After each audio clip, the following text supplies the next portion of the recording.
watching this amazing show called Indian Matchmaking. Matchmaking, is it something that can work in the 21st century? Like, love is a feeling, but it's also a choice. But I do know that our generation, feelings matter to us. Would you go down the matchmaking, quote unquote, route? Or do you feel like it screams desperation?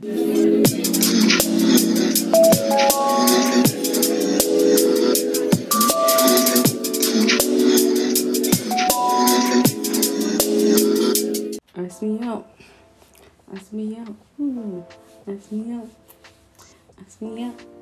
Put some more lip gloss in. What's up, people? Makeup free mode. In case you missed what's trending, I said over there that, I decided to film makeup free today just to see how I feel.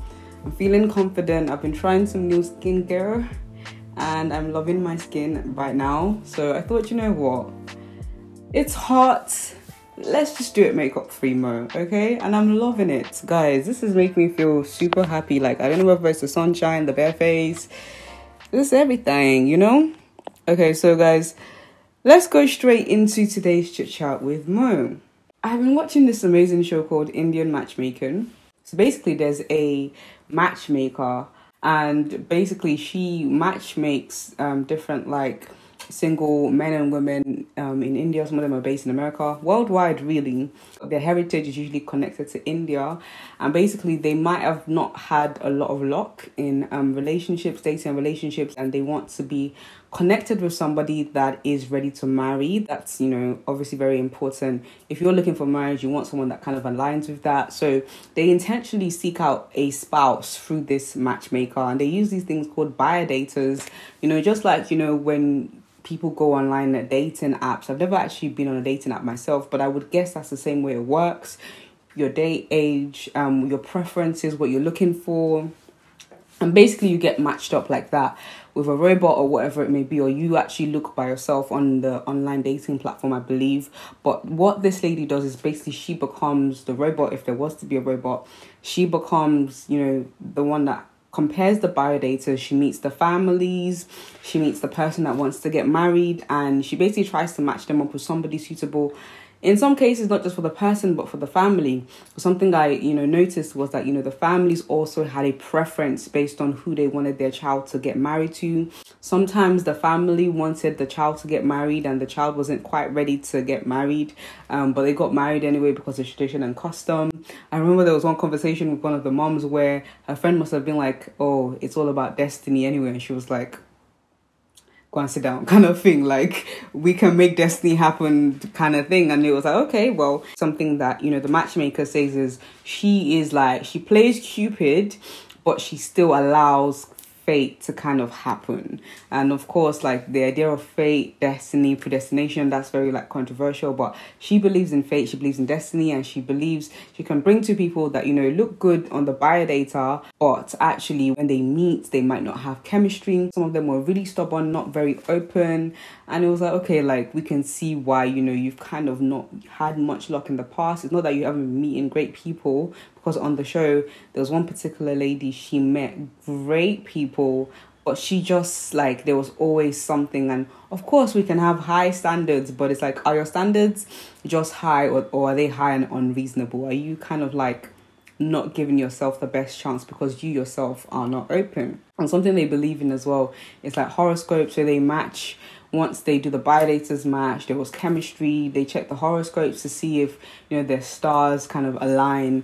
That one I was kind of because I believe all those things, I mean, on paper or theoretically it looks like it might work, but practically there's some people that they might not match horoscopically, if that's a real word, but actually the chemistry is there and they're meant to be type of thing. So to me, that side of things, but it was quite interesting to see how they kind of matched each other. Matchmaking, is it something that can work in the 21st century?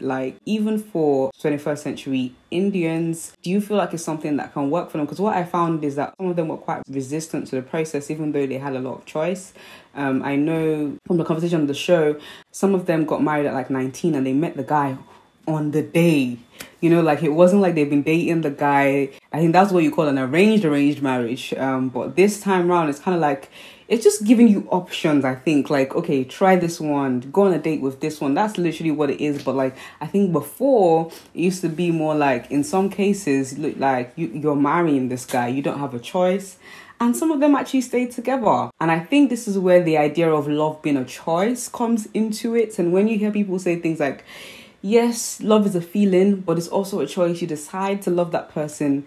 And I feel like that is a testament to the arranged marriages that have lasted for so long. Some of them didn't last so long. You know, they might have found out things about the person that wasn't so great.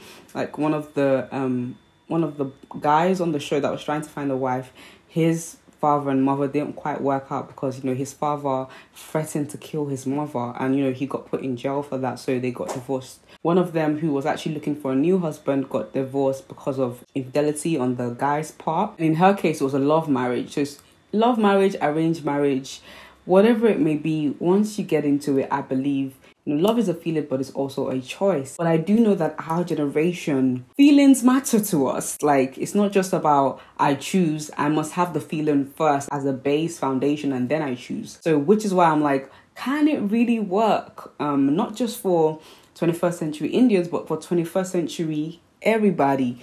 And, you know, what is really matchmaking? And it made me think about, you know, an experience I kind of had with family trying to play Cupid after university. I believe it was around the time my mom had a 50th birthday party. You can watch the vlog right here. One of my mom's friends was interested in me meeting their son. So I believe this is how, like, they do it casually sometimes in Indian culture. So, you know, this person wants to get married, the person's of age.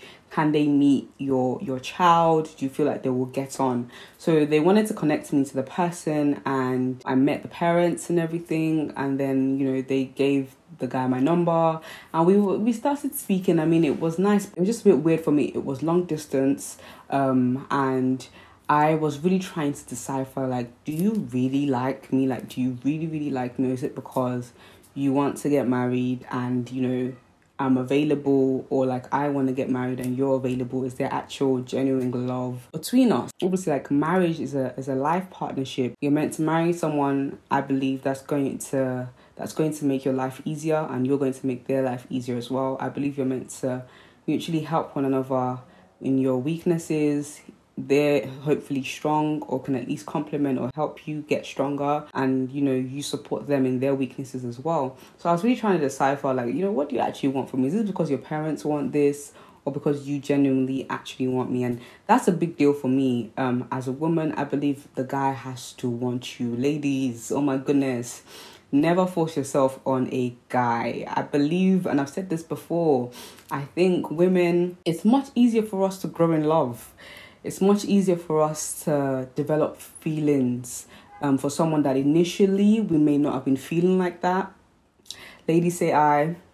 If you're on that table, say aye. Okay? It's much easier for a woman to develop and choose to love. I believe a man loves when he has no choice but to love. Like, it's not even his choice. Like, he just loves you. And of course he chooses, but he loves you because it's out of his hands. Like, you know, when a guy just looks at you, just like, I don't even know why, but I just love you. Like, you know, if I ought to cause me Lori, like, do you understand? But for women, there might be some guys, you might have that same experience, but there might be some guys, some married women will tell you they weren't even checking for him initially, but when he started showing her love, pursuing her, showing her care, she realized, actually, this guy's a decent candidate for marriage, so why don't I? And slowly that spark, that's women for you. So for me, it's important the guy has to want you. And that's not even a matter of want you first or whatever, but I feel like he has to genuinely want you. And you feel it when a guy genuinely wants you with the way he pursues you. So in that situation, I didn't really feel that. I felt like it was more, you know, our parents wanted it and he wanted to oblige and give it a go. What do you think about, you know, matchmaking? Is this something that, you know, you would go into or allow your parents to matchmake you? Some people might say, you know, their parents have no idea who they are, talk less of who they would want. And I remember actually on the show, there was a guy that his mom kept speaking for him.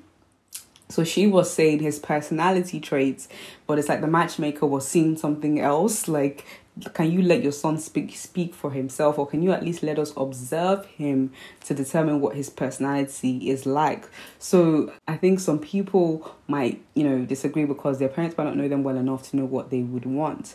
But if you were somebody that, your parents know your personality, would you be open? Because I hear the jungle is not the nicest. I hear the jungle is, it's not even I know the jungle can be a serious place to be. I know sometimes, people mess people around based on, what they want. So people leave people in a lumbar. Is it lumbar? Lumbar. Limbo. Wow, lumbar. So people leave people in a limbo for a long time. Like, I've heard of relationships of like 10 years and the guy or the girl has just said, you know what, I don't know if I want this to be long term, or they just haven't had those conversations, and like one person starts to become impatient. That's when they find out that, okay, actually this thing isn't leading anywhere to marriage. So people leave people in a limbo, and which is why I liked the matchmaking thing, in a sense of, we know where we're both going. Like, we know we both want something serious. And I feel like that's why it trumps dating sites, because I'm not sure whether you can put whether you want marriage on dating sites. I think you can just put that you want to meet somebody. You don't want to come off too strong. Whereas, when you're going for the matchmaking service that, I'm trying to get married, you're trying to get married, we're trying to see if we would work as a husband and wife. Yes, they go on dates. Yes, they get to know one another. They become friends. They become boyfriend and girlfriend. But ultimately, they know they're trying to get married, which is quite great. They're on the same page. And I believe that's very important when you're going into dating and relationships. What is the end goal with this? You can be flexible in like the journey towards there, but also have in mind that actually, I see this person as a potential spouse. And those conversations shouldn't be scary conversations. If it's somebody that you actually really like, or they really like you, those things just come up in regular like conversation. Sometimes in like the most silliest of situations, they might just, mention that, I'd love to marry you. Like, just something, I feel like no man or woman should be left in the dark about where a relationship is going, which is why I really liked the matchmaking thing, because it's kind of like, okay, we're ready to marry, we're of age, let's do this. So my question to you guys is, would you trust a matchmaker or someone playing Cupid in your life? Maybe your parents, maybe your friends, someone that knows your personality, somebody that knows you very well.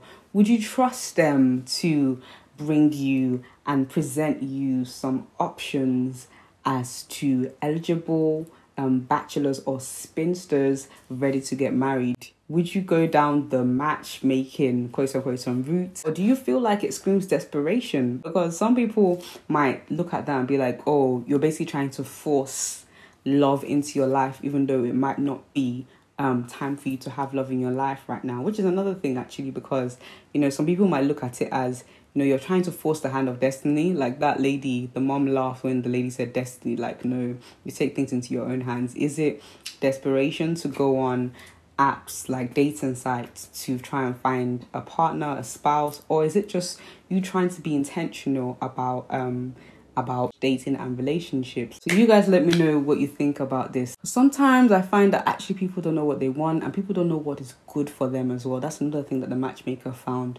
So people were misdiagnosing their own personalities and what they needed, and when they finally got matched with someone that ordinarily they would not go for, they really meshed well with the person. So you guys let me know. That's all I really have for you guys in terms of Chit Chat with Mo. Make sure you liked it if you liked it. Do share it with your friends, and also subscribe to this channel for more. Until next time, guys, peace and love. Peace and chunks.